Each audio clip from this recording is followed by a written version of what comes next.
While people across the globe are celebrating the world's greatest athletes at the Olympics, some politicians and media personalities have pushed a false narrative that two women boxers are either men or transgender. Some are even calling it a travesty. So let's talk about it.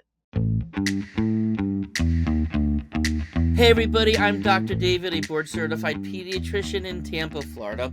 And I speak from a personal level because I have a patient who has actually undergone some of the same experience, the medical condition that we're going to be talking about today. Now, imagine first off that people are attacking you for something that you're not. Or for that matter, if being told that you are something that you're not, or that you're not something that you are. Right? That's what is happening right now. So, who are these two women boxers? So, first of all, in the 2021 Olympics in Tokyo, Algerian boxer Imani Khalif, she came in fifth place in her weight division. And Taiwanese boxer Lin Yun Tang, she came in ninth place in her weight division. Okay. And by all means, not dominating competitors. This was not a performance that would have said, oh my God, this was somebody who dominated, should not be out there. Who is this person out there? That wasn't the case. Same women. Okay. Women who then decided that they would train really hard and improve their conditioning, improve their performance. Now, in 2023, both of them were banished by what's called the International Boxing Association, and they stripped them of their boxing championship medals. Okay, and this organization has actually since then been banned itself. It was because it was felt to be that they were a fraudulent, corrupt organization that was being heavily influenced by Russia.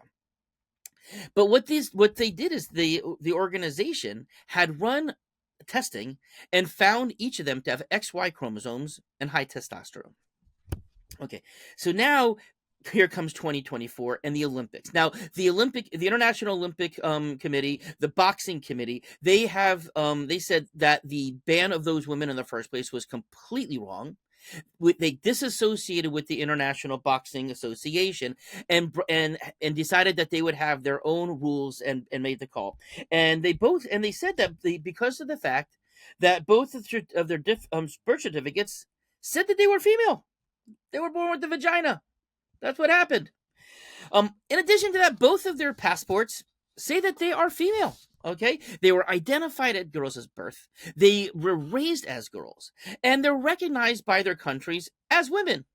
And in fact, Algeria is a country that is completely rather homophobic and bans LGBTQ plus. And you can't just be transgender. And if this was if these are people who changed, this woman from Algeria, it wouldn't have gone over well in the first place. But it's not a problem with their own countries, right?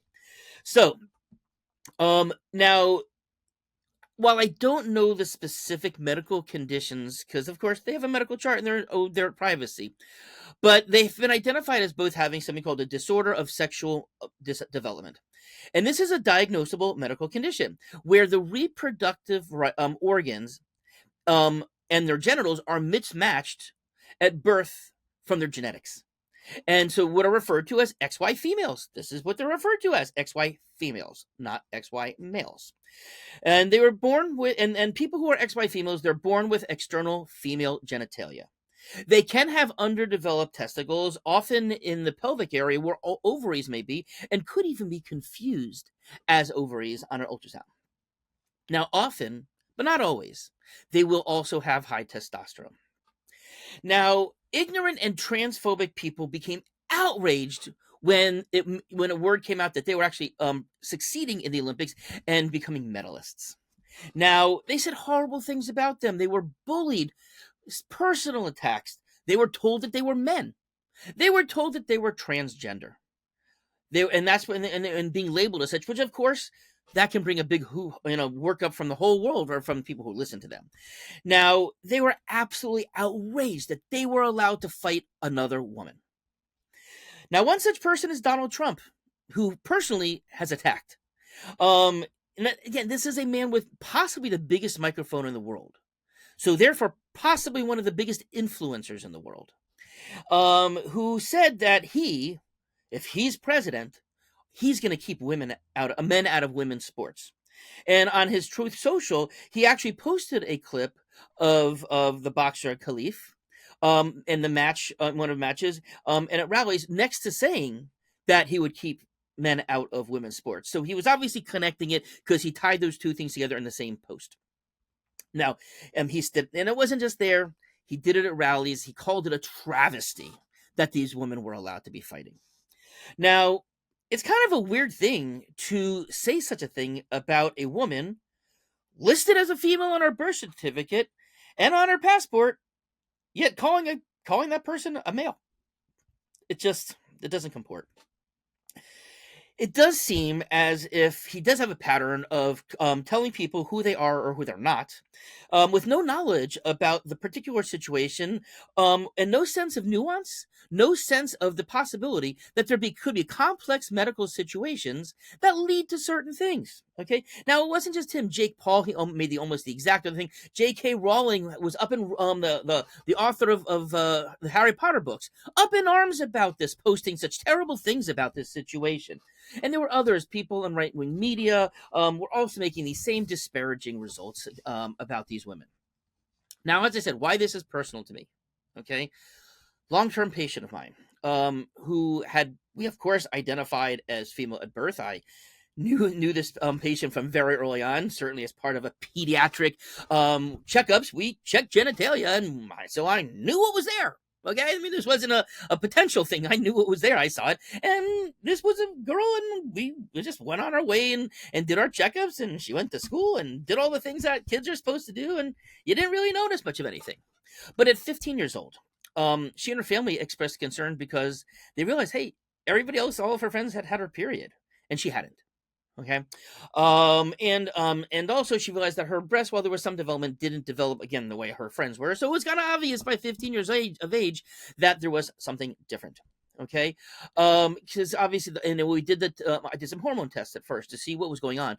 And certainly the hormones did not show what a pubescent, adolescent, female, 15-year-old girl should be showing. Okay. And so I did the next thing, which should be done in the medical community, which is a chromosome test. And that's where we found that there was XY chromosomes, okay? But interestingly, on an ultrasound, there was a uterus. So this was complex. Not only was there a vagina, there was a uterus. But, so then, of course, I had to tell the parents, right? Of course. And of course, thankfully, having a long relationship with the family, I felt in the best position to be there because, they knew they were hearing it from me. And they also knew, because of my relationship, I knew that I would be able to present it in such a way.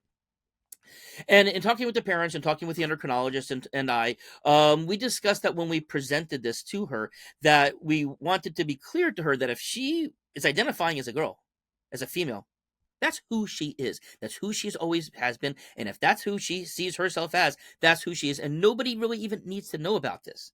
Now, of course, it was tough. It was tough. Imagine learning that information in the first place. That's obviously could be a shock to your system, but also knowing that you can't have kids. Hormones can be given to help make breasts develop, etc. But it's infertile. That's just what happens when there is a Y chromosome there.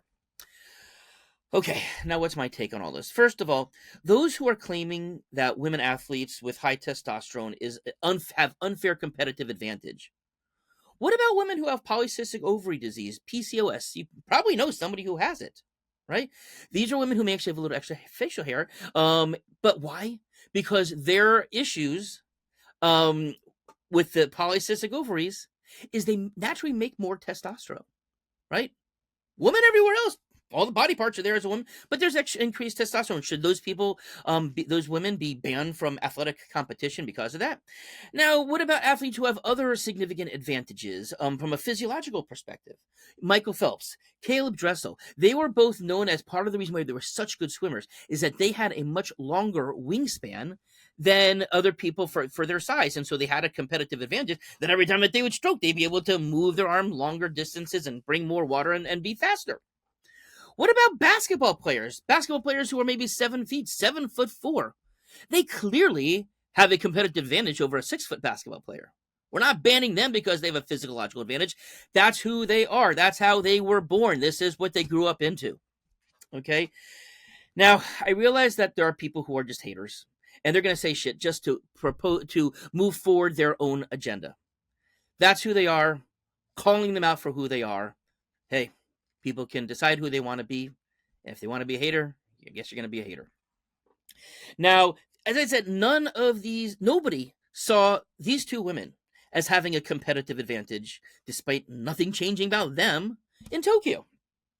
So now, at the time of this recording, neither one of them have actually, we don't know what medal it is, but they've made it to the medal round, so no matter what, they're going to get medals.